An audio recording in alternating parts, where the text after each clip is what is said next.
sucks. It sucks. We'll reflect on the whole season after next week, but yeah, it sucks. Yeah, I'm going to be looking at a lot, you know. I'm going to be looking at a lot of things because I do not like being home for the playoffs, and I know our guys don't either. So, you know, and there again, whenever you lose, man, it takes a village, man. Everybody's involved, including myself, you know. So I'm always going to look at myself first.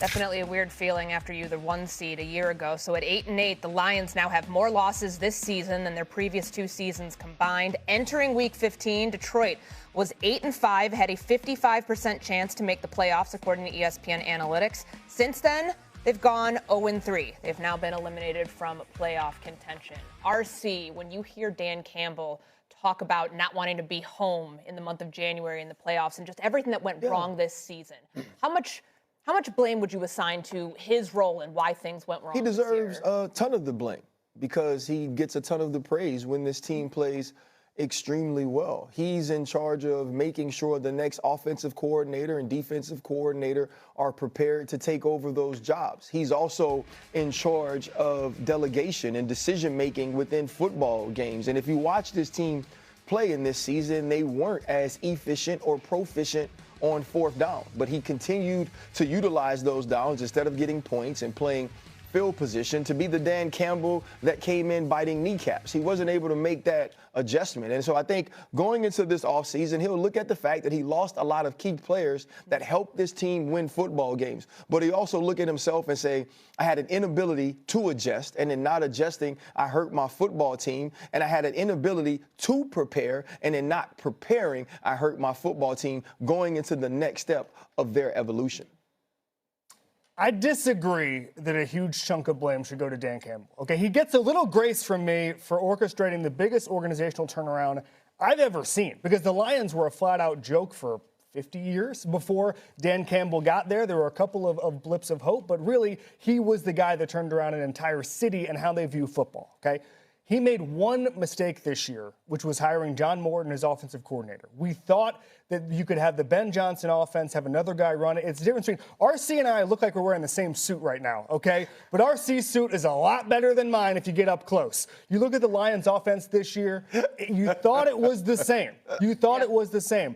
But it was a little bit worse. They lost their identity in the trenches. Frank Ragnow, the center, was gone. On the offensive line, Penei Sewell was not performing like he normally does. Graham Glasgow was inconsistent. It was just of change, and they couldn't handle that. Dan Campbell took over play calling. It wasn't the same. He doesn't need to worry about that.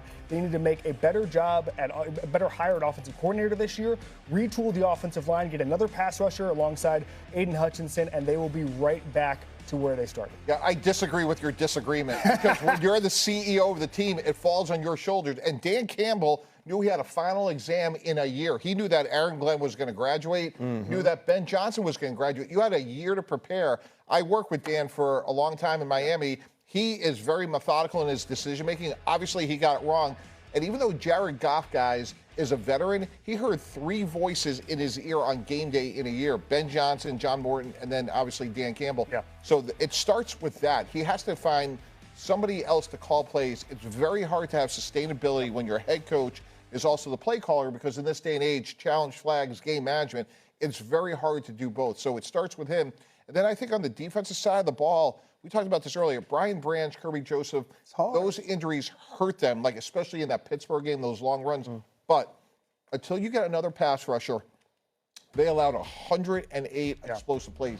It talks about team speed, lack of talent up front. So to me, job 1, fix the play caller on offense, and job 2, defense, get another pass rusher. And I know you think that pass rusher could end up being Trey Hendrickson. It looks like Day he's one. on his way out. Courtney, day Bengals. 1. Yeah, you get him on the phone, and you do not get off the phone without him being a Detroit Lion, because Dallas should be on. So many other teams are going to cover the pass rusher. Yeah. That is non-negotiable. Get him signed ASAP. So we've been showing some highlights from the Bears locker room, which is where Ben Johnson, their former offensive coordinator in Detroit, went to. He's ripping his shirt off. That's all celebration, and it just shows you the pendulum swing can go very quickly. The Lions were a 15-win team last year, and they were the 1 seed in the NFC. They're out of the postseason. The Bears right now, 11-4, eyeing the NFC North title, potentially even the 1 seed. just how quickly things can change, Kevin. Yep. But as you look at the Lions Super Bowl window, and we've been talking about this with a number of teams, the 49ers in there, and now Detroit these last couple years. Is it closed based on what we saw this year? No, it's not closed.